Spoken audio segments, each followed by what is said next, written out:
Chers amis, merci à tous de votre présence aujourd'hui. Ici, vous le savez, en mémoire de Philippe Solers.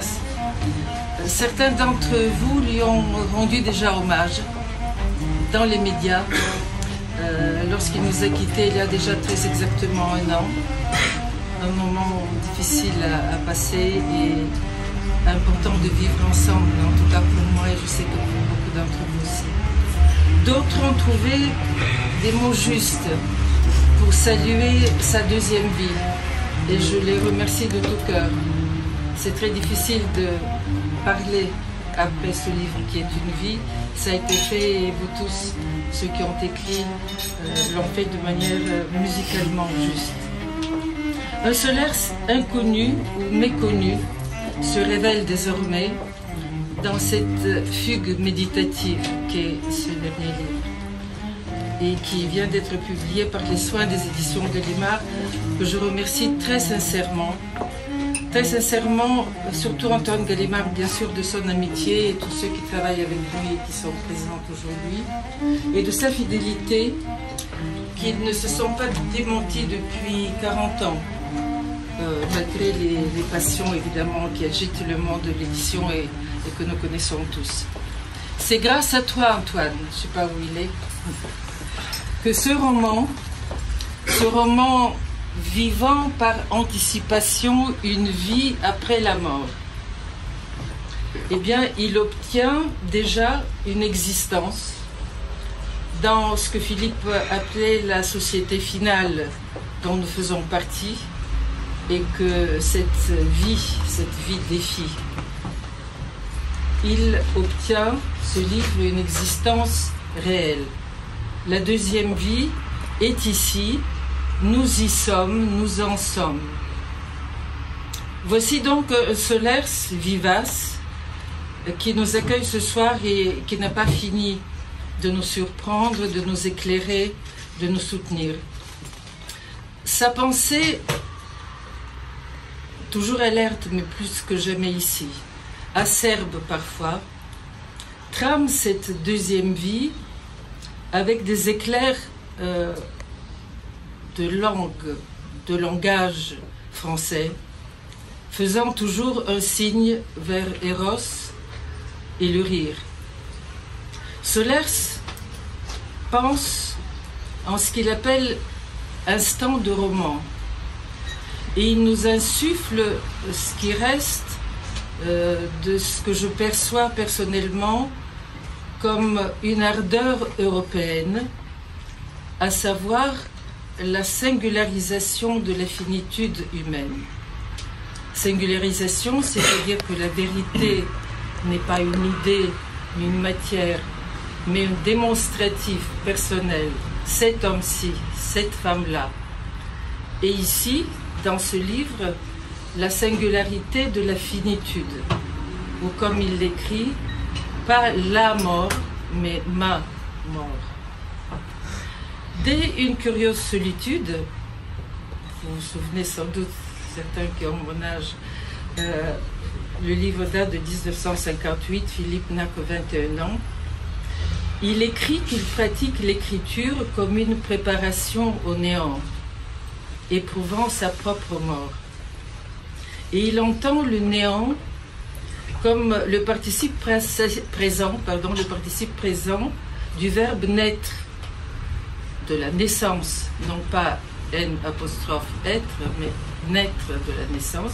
Néant, c'est une naissance qui propulse, qui bouscule, qui fait revivre l'être et le néant.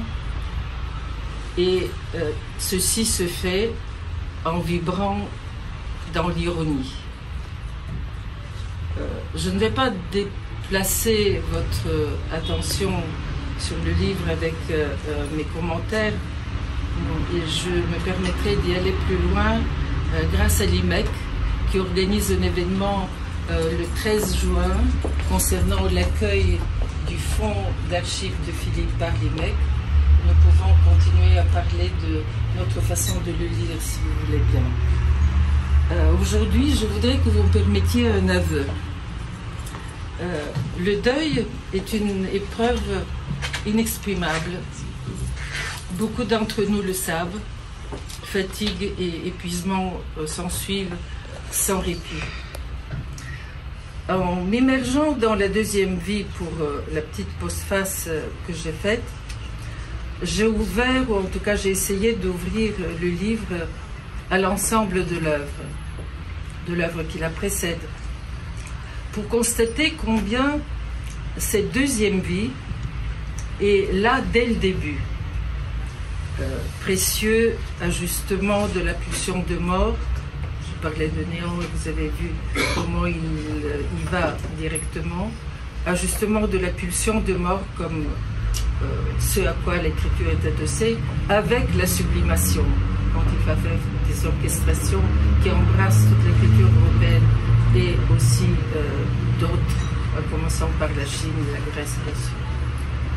Je n'ai recueilli de cette immersion dans le livre et dans ce qui le précède, j'en ai recueilli un sentiment inattendu de plénitude.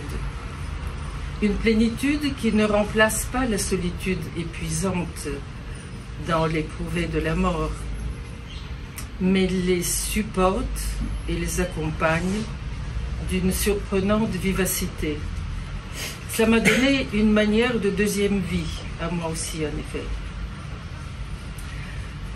Des commentateurs se sont demandé, qui ont peut-être vécu des sentiments de ce type, et en tout cas Philippe en parle, se sont demandé si Solers ne désignait pas par la deuxième vie la résurrection. Je ne pense pas vraiment.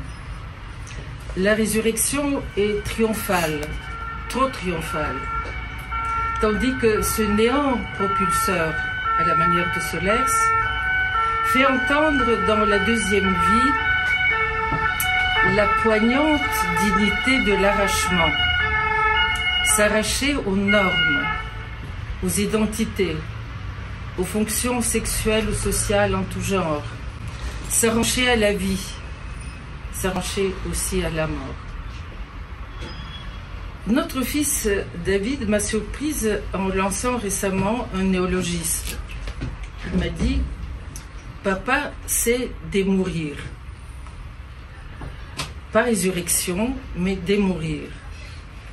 Comment se fait-il qu'aucun philosophe ni poète n'ait pu encore se saisir de ce mot qui me paraît évident, mûri dans les réserves de la langue française?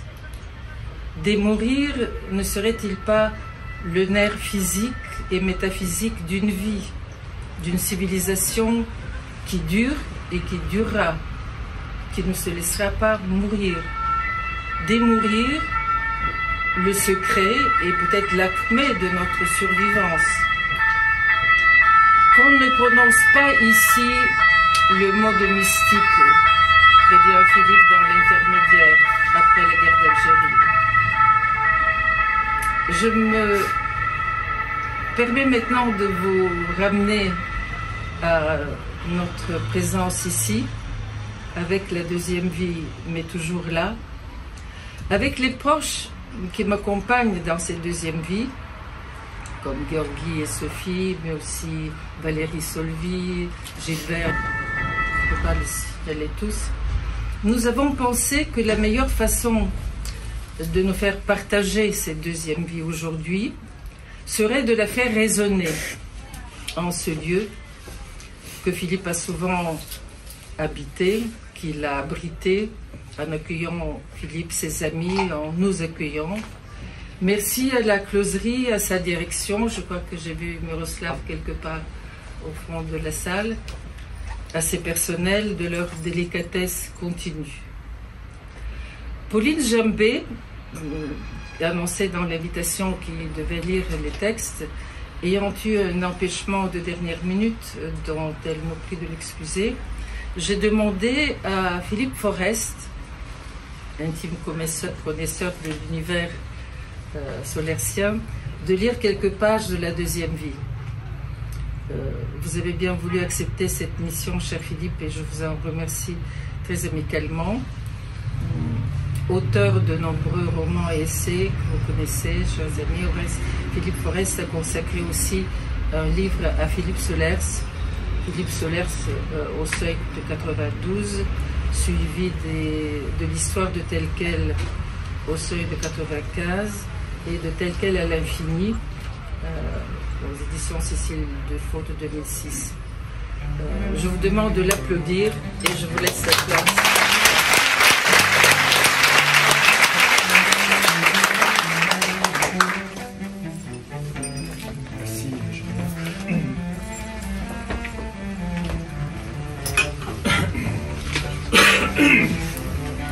J'aime les insomnies de 3 heures du matin, les plus dures, les plus inquiétantes, les plus éclairantes.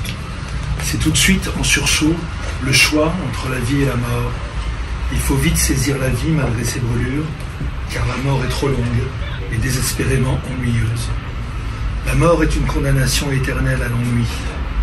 On oublie que le vieux Dieu est mort d'ennui à force de gérer l'incroyable bêtise de ces créatures humaines.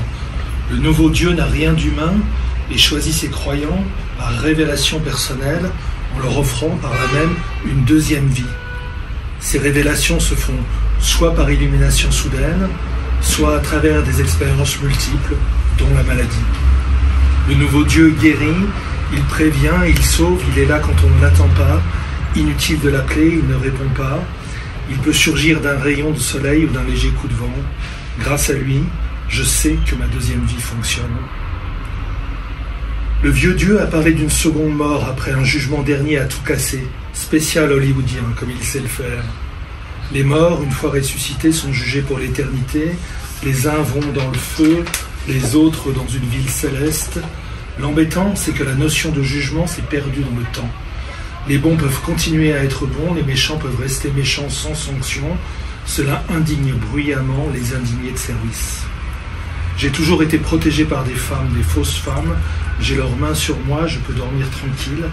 Elles sont plus vivantes depuis ma première mort, ce qui illumine ma deuxième vie. Dans la deuxième vie, chaque chiffre d'heure a sa couleur propre.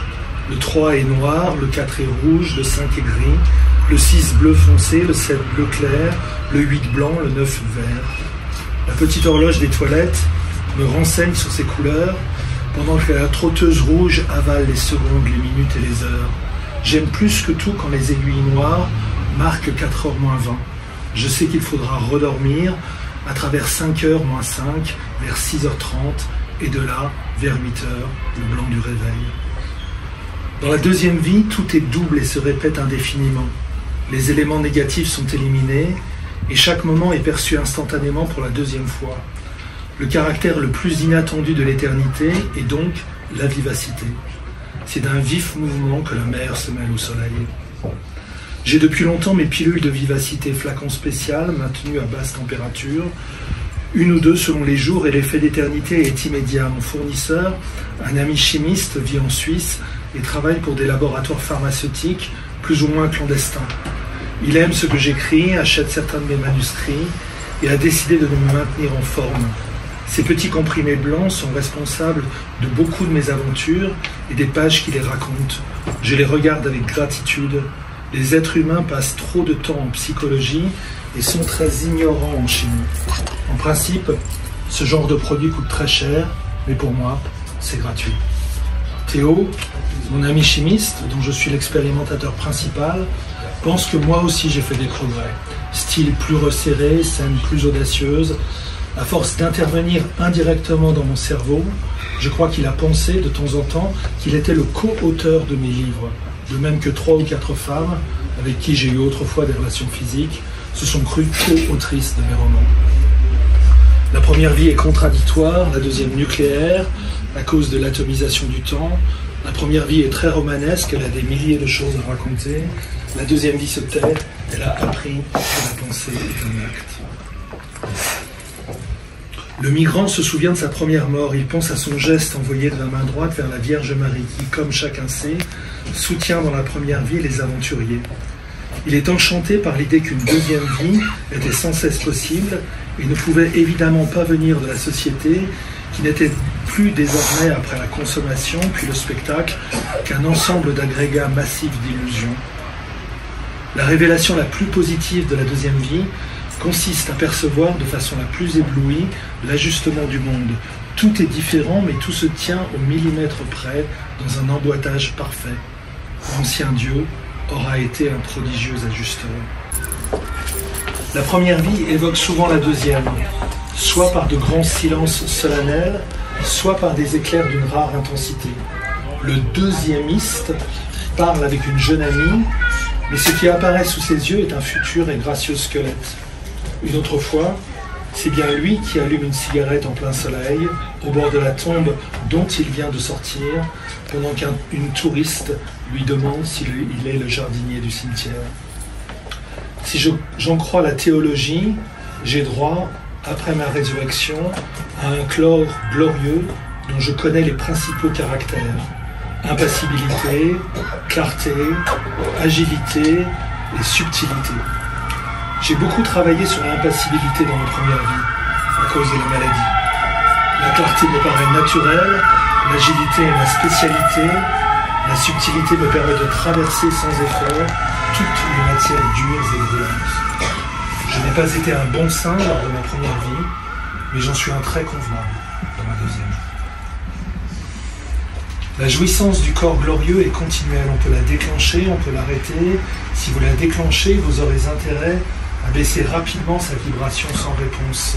Avoir un corps humain dans ces conditions serait un danger qu'on peut manier dans de nouvelles coordonnées. Vous comprenez tout ce à quoi vous avez échappé, accident, maladie, propagande sociale. Grâce à mon impassibilité, j'évite d'être accroché à ma première vie en me préoccupant de mon existence. Au passage, avec agilité, je dissous un souvenir pénible. Une situation dangereuse demande une grande subtilité. Il y a une réponse à donner à une question difficile. Je n'en ai aucune idée, mais je l'ai. D'habitude, je me traite assez froidement, mais là, je dois l'avouer, j'éprouve à mon égard une sorte de bienveillance. Si elle pouvait être enregistrée, on entendrait ma voix très changée dans une tonalité extrêmement vulgaire. Bien joué, connard. Ce connard, d'une complicité enjouée, revient de temps en temps dans mes découvertes de ma première vie. Certains humains peuvent embrasser des pans entiers de leur deuxième vie à partir de la première. Ce sont en général des artistes, des scientifiques ou des sportifs de haut niveau qui se sont exercés pendant toute leur existence à développer leur attention sur des points précis. Ils deviennent parfois des célébrités dans l'ancien monde. L'amour, lorsqu'il est vrai, peut conduire à la même ouverture. Eva, par exemple, est de bien plaire avec ma deuxième vie et son intensité de concentration. J'avais l'habitude de noter avec les lettres JC l'intensité de concentration. En atteignant JC8, j'étais mort de fatigue, mais je dormais mieux. Le savoir absolu est un merveilleux souvenir d'autrefois. Et rien que pour son ivresse calme, la première vie, malgré tous les obstacles, mériterait d'être vécue. L'être humain n'est pas sans recours et peut être sauvé quand tout est perdu. Le savoir absolu, en réalité, opère un tri inlassable. Il ne juge pas, il choisit. Maintenant, j'approche du trou noir qui occupe le centre de notre galaxie. J'ai donc parcouru en quelques secondes une distance de 27 000 années-lumière et je peux vérifier l'exactitude des photos télescopiques qui ont réussi à le trouver, ce trou, comme un point minuscule du ciel, avant de suggérer son immensité captivante qui ne laisse échapper aucune lumière. On ne peut le voir, ce trou, qu'en ombre chinoise, par contraste, sur un fond lumineux, celui du disque de gaz et de poussière chauffé à blanc, gravitant autour de lui à une vitesse folle. Il a fallu plus de 10 ans pour obtenir l'image d'un objet lourd, comme 4 millions de masses solaires, qui apparaît inobservable avec un pourtour orangé. Je suis heureux d'être contemporain de cet événement, dont j'ai sans doute rêvé à l'âge de 7 ou 8 ans, période où un garçon sensible et paranoïaque s'intéresse de près à la fin du monde. Vous échappez, par la ruse, à la mort sociale. Vous avez droit à une disparition ultra-personnelle dont la singularité n'apparaît dans aucun classement connu. Cette trace est bien celle d'une deuxième vie possible. Elle n'a rien à voir avec une poursuite de la première vie, sous forme de mémoire collective ou de célébrité. Le gros animal qu'est la société contrôle très efficacement la censure qui convient à son règne historique de bêtise. Rien de plus facile que de la choquer, rien de plus difficile que d'échapper à ses volontés d'emprise. Être à la fois très connu et intégralement méconnu est un sport comparable aux échecs. Le 20 octobre 1969, Picasso pense que, le 25, il va entrer dans sa 89e année. Raison de plus pour exécuter, dans l'après-midi, une étreinte supplémentaire de toute beauté. Les étreintes de cette époque ont beaucoup choqué les Américains, qui croyaient qu'ils venaient d'inventer la peinture, profitant de l'écroulement de l'Europe. Cette soi-disant renaissance avait surtout pour but de cacher Picasso, comme le prouve le fait que les peinturlureurs américains ne savaient pas dessiner. Toute la haine du puritanisme s'est ainsi déchaînée contre cet Espagnol qui détruisait la peinture avec sa surpuissance inégalée au lieu de l'adapter à la platitude démocratique. Ce n'est pas par hasard si Picasso a vécu en France, où il a immédiatement trouvé sa liberté de respiration. La peinture, quand elle a existé, dit tout d'une région du monde. Il n'y a pas de peinture russe, de peinture allemande, de peinture scandinave. Que les Russes et les Allemands aient sévi en Europe tout au long du XXe siècle n'a pas eu pour effet, comme les arrivistes de tous bords l'ont cru, de produire une peinture américaine ou un seul tableau mémorable. Bref, le 20 octobre 1969 reste une date capitale des aventures du corps humain. Picasso était très conscient d'anticiper sur sa deuxième vie, comme pure énergie super quantique. Il n'a pas été le seul homme dans ce cas, et sa folle obstination, à 88 ans, force l'admiration. Il a gagné, c'est certain. L'argent est obligé de passer par lui, mais il n'est pas aimé, et personne n'a envie de s'en rapprocher. En France, tous les rapports humains sont dictés par la lutte des classes, d'où à peu près, après quelques contorsions révolutionnaires, un profond ennui. Quelques femmes soutiendront le blanc terminal, mais uniquement pour embêter d'autres hommes ou d'autres femmes. Dans la société finale, tout le monde pense ou dit le plus grand mal de tout le monde. On pourrait croire qu'un ordre nouveau va s'établir, et c'est d'ailleurs ce que le pouvoir n'arrête pas de dénoncer. Alors, un régime totalitaire, une gouvernance fasciste? Mais non, tout se dissout, c'est tout. On pourrait appeler cette mutation l'apothéose du vide. Où que les mains se promènent, où que les yeux voient, aucune rencontre n'a vraiment lieu. Des frôlements, des lueurs, mais rien qui rassure. C'est le plus grand penseur de notre temps qui écrit à propos de la puissance. C'est seulement lorsque la puissance se heurte au néant, lorsqu'elle ne trouve même plus d'adversaire à se fabriquer, qu'elle s'effondre en son essence et en elle-même. Il faut éprouver le néant afin d'échapper à la puissance. L'acteur final a appris à jouer de cette contradiction. Si le néant est là, il est là, en train de voir le monde éclairé par un soleil noir. Le Vivace aujourd'hui, postface de Julia Kristeva. Dans ce livre, l'urgence qui assaille l'écrivain a resserré la virtualité même du récit en quasi-maxime du siècle classique. Les mots chargés de brûlures, invectives. Les idées et les jugements concluent, puis s'inversent et brusquement fustigent. Féroce ironie ou autodérision aigre douce. L'humour n'est jamais loin. Entre la vie et la mort, l'éclair du langage fait un signe vers Eros, dans Poker. Et je m'abrite dans l'énergique clarté de cette cadence, comme dans un de ces volumes et dômes de Saint-Simon, auquel Solers pensait en le citant, quand nous descendions dans la cour intérieure de l'hôpital des Invalides. Tout doit faire voûte, rien d'inutile, tout serré, tout en preuve et en chaîne, sans interruption, leur médium. Le cahier vert avec le manuscrit de la deuxième vie ne le quittera pas tout au long du parcours médical. Son arme première et ultime, la souveraineté de la langue. L'avantage du français, c'est sa concision et sa commotion. Il n'est pas fait pour communiquer, mais pour dégager, abréger, juger et tuer, dans le médium. Les motifs de la deuxième vie s'épanouissent en métaphores, tel le trou noir au centre de l'univers, déjà dans la fête à Venise, qui domine le final du livre. Écoutez la pulsation, les syncopes et les reprises. Accueillez la ferveur qui vise à revisiter et retrouver la bibliothèque dans sa nervure métaphysique, selon les voyageurs du temps, tout en gardant la force de son évasion dans l'impensable de la magnétière noire. N'est-ce pas ce que la tradition désigne comme la rose de la raison dans la croix du présent, rappelle Agent secret, et que Solers a fait sculpter et graver sur sa tombe à l'île de Ré. Le 10 mars 2023, rétabli à la maison, il trace cette maxime en pressentant sans le savoir encore qu'elle serait finale.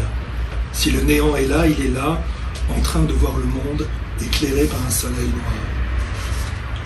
Son état s'aggrave, lumineux regard qui prolonge la pensée dans les combats du corps, ultime signe du sacré, je pars.